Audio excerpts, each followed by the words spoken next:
కొలంబియాలో 25th March 2025 ఒక ball లాంటిది కనిపించింది. దాని పేరు బుగాస్పియర్. ఆ బుగాస్పియర్ వచ్చింది ఏలియన్స్ నుండి అని కన్ఫర్మ్ చేశారు. ఏలియన్స్ అనడానికి ప్రూఫ్ ఏంటి అంటే అసలు ఆ బాల్ ని తయారు చేసిన మెటల్ భూగ్రహం మీద లేనే లేదు. ఇంకా ఈ బాల్ కి ఒక్క జైంట్ కూడా లేదు. ఎలా తయారు చేశారో ఎవరికీ అర్థం కాలేదు. ఆ బుగాస్పియర్ మీద ఉన్న లాంగ్వేజ్ మన భూమి మీద ఎక్కడా లేదు. ఈ చిప్ మీద ఉన్న సింబల్ కి మీనింగ్ ఏంటో అర్థం కావడం లేదు. ఈ బుగాస్పియర్ ని స్కాన్ చేసినప్పుడు ఇందులో 3 మెటల్ లేయర్ తో ఇంకో 18 బాల్స్ ఉన్నాయని తెలిసింది.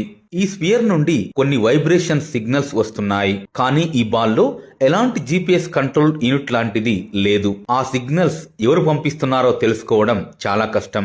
ఒకవేళ నిజంగా ఏలియన్స్ పంపించి ఉంటే మాత్రం ఏలియన్స్ మనుషుల కంటే అడ్వాన్స్ టెక్నాలజీ వాడుతున్నారని అర్థం. ఈ బుగాస్పియర్ సెంటర్ లో ఉన్న చిప్ ని డీకోడ్ చేయడానికి ప్రయత్నిస్తున్నారు. ఇది లభించినప్పుడు 2 కేజీలు ఉండేది. ప్రస్తుతం 11 కేజీలకు బరువు పెరిగింది. ఎన్నో రకాలుగా పరిశోధన చేసినా ఆ బుగాస్పియర్ నుండి రెస్పాన్స్ రాలేదు. కానీ సాంస్క్రిట్ లాంగ్వేజ్ కి రెస్పాన్స్ ఇచ్చింది. సాంస్క్రిట్ ప్రపంచంలోనే అతి ప్రాచీనమైన భాష ఇది. మన మహర్షులు మెడిటేషన్ టెక్నిక్ తో యూనివర్స్ లో ఉన్న తరంగాలతో శబ్దాలను అక్షరాలుగా రూపొందించి సాంస్క్రిట్ లాంగ్వేజ్ రూపొందించారు.